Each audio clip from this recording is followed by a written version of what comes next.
Okay, here's the thing. Once and for all, Tai Chi is not like limbo. Hi, I'm David-Dorian Ross. Welcome to the Cherry Blossom Studios. Today is day number 28 of 100 Days of Tai Chi. And I got a great viewer question that I'm going to answer in today's lesson about how high or how low you should stand. And here's the thing. Unlike limbo, Tai Chi is not better when it's lower. Anyway, I'm going to talk more about that. Also, a beautiful new movement today called waving the hands like a cloud. And all that's coming up in just a second, so stick around. I'll see you in a moment.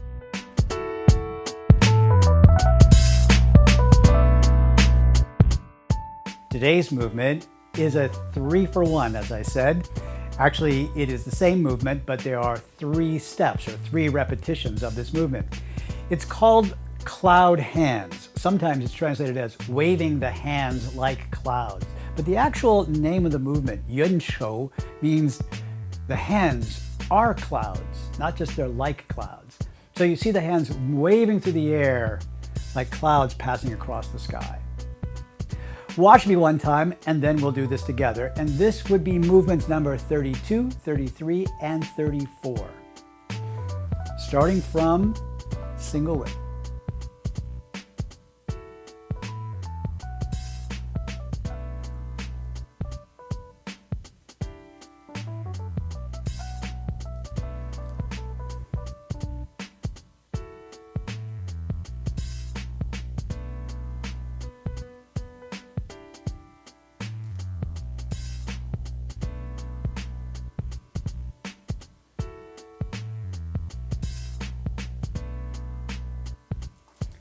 Movement 32, 33, 34, cloud hands, 3 steps, three of them in a row.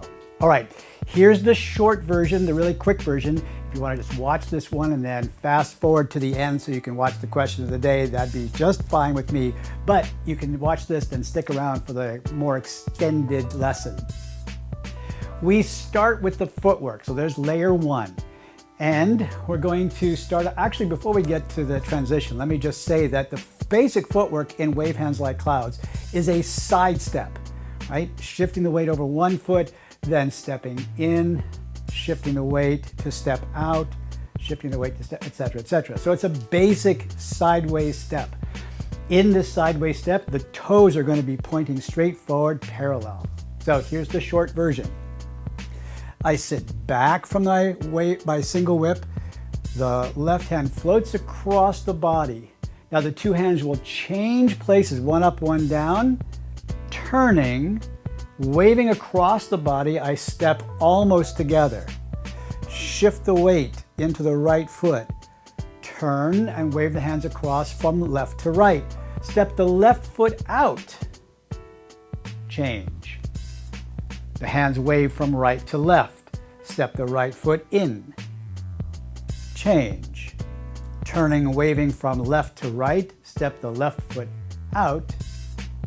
Change. And then turning from right to left, step in. And this will be the trigger for the next movement. All right. If that's good enough for you, fast forward to the next piece. On the other hand, if you want the more long and extended version, here's the transition. This is just the footwork. From the end of single whip, I'm in a bow step here, and I'm going to sit back, emptying out that front foot and turning my waist towards the right. Turn, turn, turn, turn, turn, turn, turn, turn, turn, turn, turn, turn, turn, turn. Notice that as I do so, these left toes come cranking all the way in until they're pointing straight forward. Now from here, I'm going to shift back into the left foot and step in. Now we don't step in all the way. In Yang style, the side step here still leaves a gap, still leaves a space in there. So I step in, and then as soon as I step in, I shift back to the right foot again. So there's a constant sway in here. Sway back to the right foot, step out. Sway back to the left foot, step in.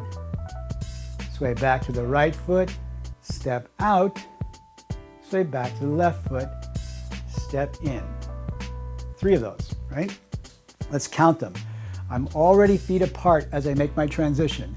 Then here's 1 step in, step out, 2 step in, step out, 3 step in, and that would be our third step. All right, here's what the hands are doing. Very simple. From the end of single whip, I release the hook and drop the left hand down, down, down, down, down, down. It sweeps across my belly and then lifts up. Meanwhile, the right hand has dropped the hook. I see my palm for just a second here, and then it begins to descend. And at that moment, the two hands are passing by each other. Now, I have the left hand up, and that's going to sweep across the body. For those of you who are keeping track, what's the left hand doing? It's actually in a ward-off position. It's just angled. And so I'm doing ward-off all the way across here. Get into position, ward off all the way across, then switch. Now it's the right hand who's got ward off, and it's ward off all the way across. Change, ward off all the way across. Step in, change, ward off all the way across, etc., etc. Okay. One more time, let's take a look at this from the front, and then I'm going to turn around, we'll do it from the back here. Back to our original camera position. Single whip.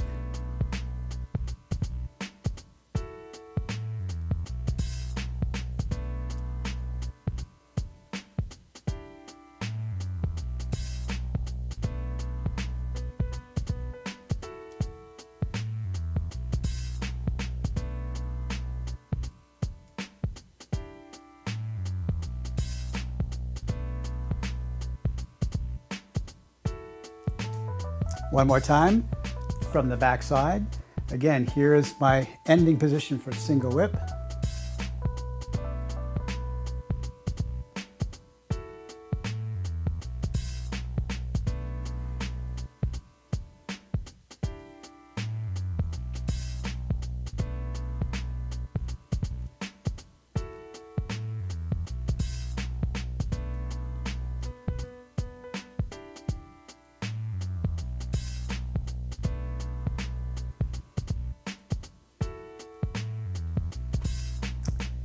Wave hands like clouds, or more accurately, cloud hands. 3 for the price of 1. So let me see if I can clear up the comment I made earlier about the difference between limbo and Tai Chi. And it's because the viewer question of the day comes from Daniel Kirk, who asked if it was okay to stand up because his legs were getting sore. And so the short answer, Daniel, is yes, it's plenty okay to stand up, because unlike limbo, in Tai Chi, lower isn't necessarily better. There's actually 3 levels that we adopt in Tai Chi, and in Yang style, we're going deliberately up and down through these 3 levels. Middle level is where your bow steps and your empty steps and your T steps are all positioned. But then we have a high level, like the level for your separation of left and right foot and your high pat on horse that rises up. And then there's a low level that's going to be the snake, but I'm going to save that for when we get to that lesson. But just know that there are 3 levels. What we're trying to do is minimize random or uncontrolled movement of the hips up and down. So in Yang style Tai Chi, we try to maintain, it's sort of characterized by this consistent level as you move through space. But then there's real life, which is if you get sore, rise up, because here's the thing. I promise you that no Tai Chi police are going to descend from the heavens on ropes to bust you if you stand up a little bit taller. All right. Thanks, Daniel. That was a great question. If you've got a question, I'd love to hear about it. Please go ahead and write it in the comment section below. I use them in the lessons, as you can see. And if we don't use them in the lesson, I promise I'll try to answer it right there in the comments. Also, I have questions for you most days, and I do have one for today. And that is, how's your body doing in your Tai Chi practice? Are you noticing anything? And I don't necessarily mean pain. It's like we don't have to go in that direction. Like, how about feeling good? Is your body sort of getting more flexible or more coordinated? Is it just, did you feel the chi opening up? I'd just like to know. Write that in the comments, because that'd be a great thing to share. All right, here's a couple of things that I say every video, just because it's part of the housekeeping, and that is, if this is your first time watching one of the videos in this series, first of all, thank you for coming. And if you haven't already done so, hit that subscribe button and the little bell next to it so that you know when new videos come up. The share button is a very nice gift to give to somebody. If you're enjoying these videos, don't you know somebody else who'd like to see it too? You can send them an email or notify them on Facebook or something like that, just to say, hey, come and check out these videos. And come on over to the website, taichifit.net. The link is in the description below here. Got all kinds of stuff going on there, including live classes where you and I could see each other, chat with each other, do some Tai Chi together. That would be awesome. And I think that's it. All right. You know what? I really want to say one thing, and that is thank you. Thank you from the bottom of my heart for the opportunity to let me share something with you that I'm very passionate about. You can tell probably, and that I really believe makes a difference and can help people in their lives. So thanks for that opportunity. Have an awesome day, and I'll see you in the next lesson.